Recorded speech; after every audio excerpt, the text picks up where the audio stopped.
ሰለሞን ጠቢብ መሆኑ ጥበቡ በዝሙት እንዳይወድቅ ከልክሎታል? አልከለከለውም እኮ። ጣዖት ከሚያመልኩ ሴቶች ጋር በዝሙት ወድቆ እግዚአብሔርን ትቶ ለጣዖት ሰግዷል ሰለሞን። ዳዊት እግዚአብሔር እንደ ልቤ ብሎ የጠራው እንደ እግዚአብሔር ሐሳብ የሚኖር ሰው መሆኑ ቅዱስ መሆኑ ከዚያ ኃጢአት አድኖታል? አላደለም። የኦሪዮን ሚስት ቤርሳቤህን አርክሷል፣ እሱም ረክሷል። ስለዚህ እኛ ምን ስለሆነ ነው ምንድነው ከዚህ ኃጢአት? የትኛው ጽድቃችን? ዲያቆን ስለሆነን፣ ዘማሪ ስለሆነን፣ አገልጋይ ስለሆነን? መሸሽ ነው መፍትሄው። እጄ ላይ አለን ብለን የምናስበው የትኛው መንፈሳዊነት የእናት ኃጢአት እንድናሸንፍ ጉልበት አይሆነንም። እሳትን በጉያው ታቅፎ የማይቃጠል ማን ነው አለ መጽሐፍ።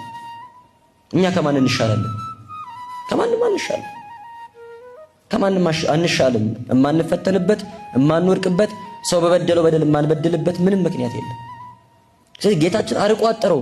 ድርጊቱን ተግባሩን ተውት። ገና በሐሳብ ስታስበው ረክሰሃል።